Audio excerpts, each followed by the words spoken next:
इंसान का लालच उससे क्यों नहीं छूटता।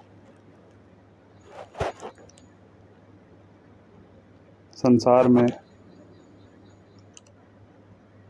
तमाम तरह के मतों ने जन्म लिया। भारत में भी समय के साथ नए नए मत विचार आदि ने जन्म लिया, लेकिन सबने यही कहा कि लालच बुरी बला है, लालच करना पाप है। लेकिन ऐसा कहने वालों ने सबसे ज़्यादा लालच का परिचय अपने जीवन में दिया। ये चाहे पहले की बात हो या आज की बात हो, परिस्थितियाँ हर जगह एक सी दिखाई पड़ती हैं।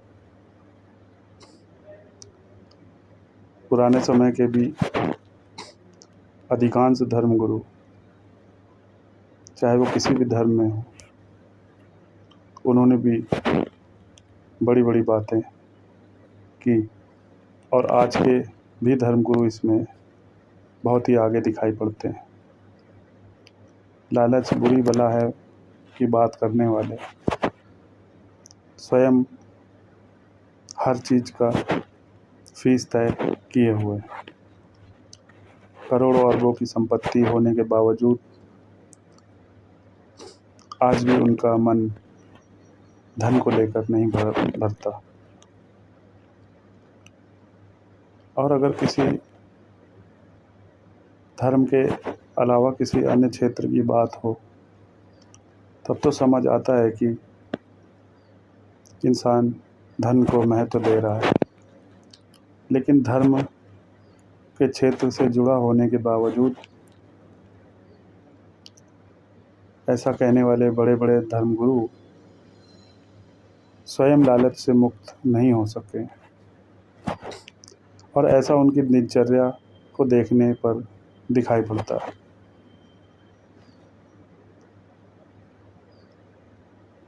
आलीशान महलों में रहना, जैसा कि पूर्व के वीडियो में भी उनकी खासियत बताई गई थी।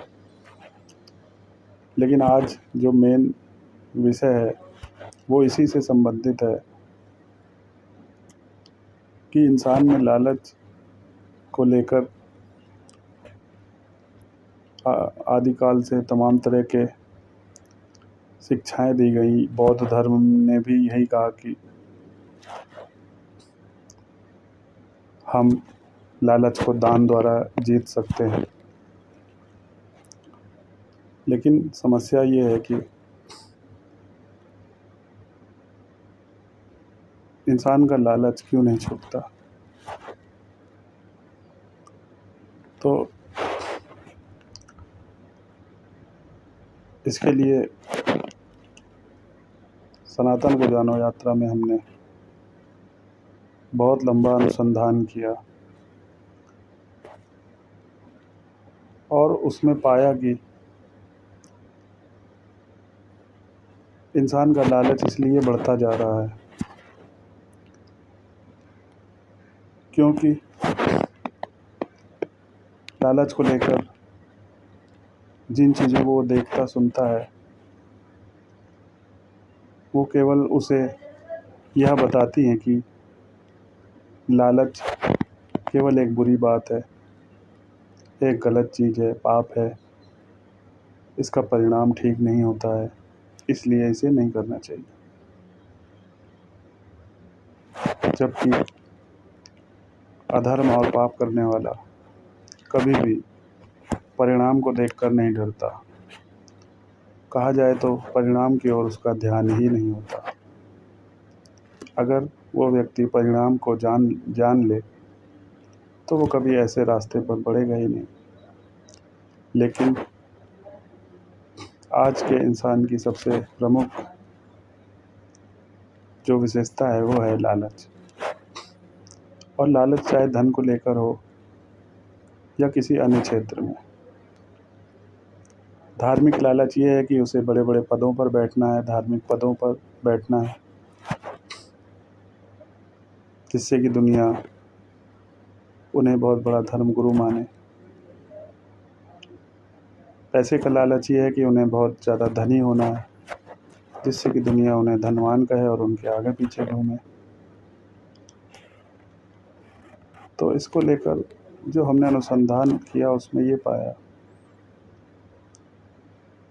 कि इतने सारे देश में मत और विचार आदि पनपने के बावजूद जो इंसान का लालच का गुण है वो इसलिए समाप्त नहीं होता है क्योंकि उसे ये नहीं बताया गया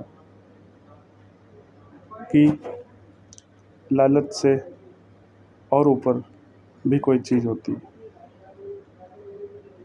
मतलब जैसे हमसे कोई किसी व्यक्ति के पास ढेर सारा सोना हो और उसे उसके बदले कोई हीरा देने को कहे तो वो अपना सोना देकर हीरा ले लेगा। इंसान का स्वभाव है कि उसके पास जो मौजूद होता है, जब उसे उससे कुछ ज़्यादा मिलता है बदले में, तब वो अपनी उस पुरानी चीज़ को छोड़ने का साहस रखता है। और जबकि जो शिक्षाएं दी जाती हैं उसमें केवल ये कहा जाता है कि लालच बुरी बला है। ये नहीं बताया जाता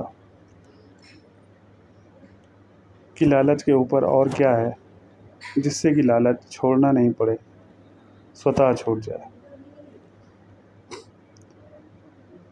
हर चीज़ में इंसान को, सभी को पता है, ऐसी शिक्षाएं देने वालों को भी पता है कि इंसान का स्वभाव है जब तक उसे बदले में कुछ ऊंचा नहीं मिलेगा तब तक वो अपनी पुरानी चीज़ को छोड़ने को तैयार नहीं होता।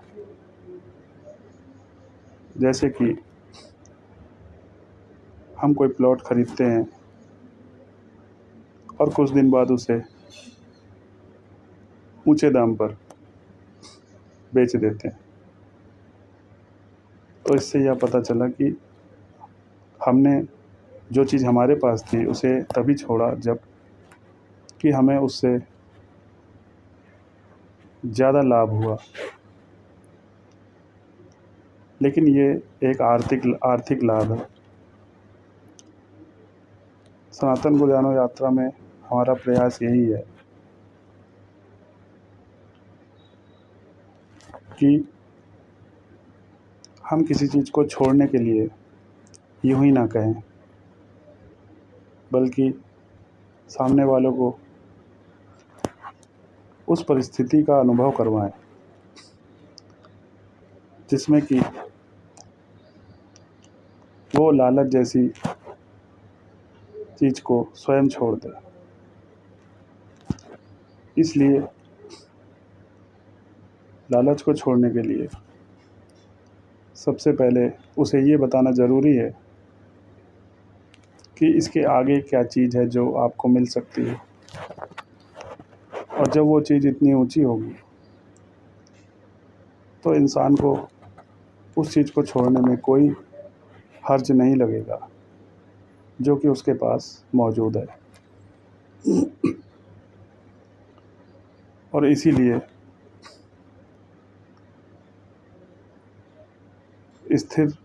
अस्थिर संपत्ति जो है, जो कि हमारा धन, पद, प्रतिष्ठा आदि,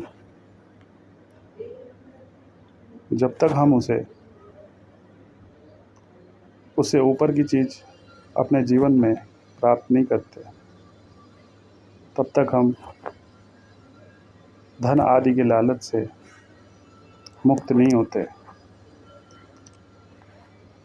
और इसका एकमात्र उपाय है आध्यात्मिक यात्रा की ओर बढ़ना। और जैसे ही हमारी आध्यात्मिक यात्रा आरंभ होती है,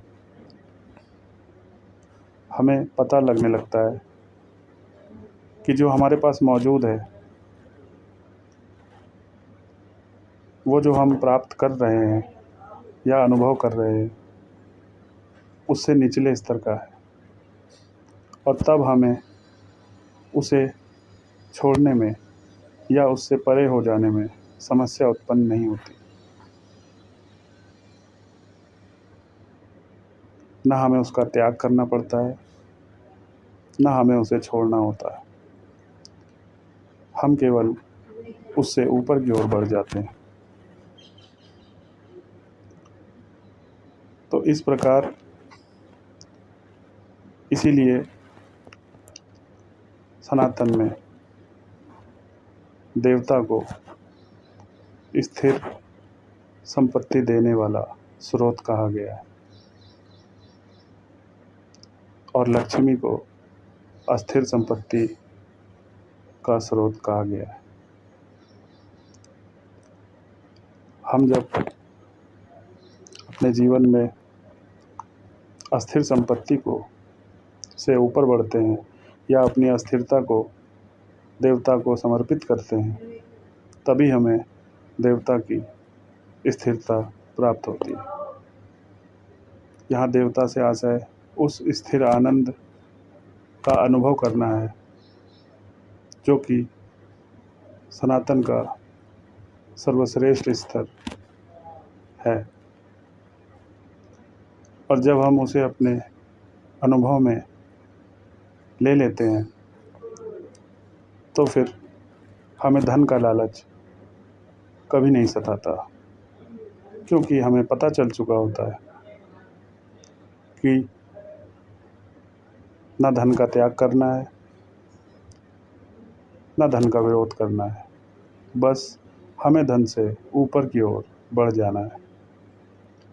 और जहाँ स्थिरता आ गया वहाँ पर सब कुछ मौजूद है। ये अलग बात है कि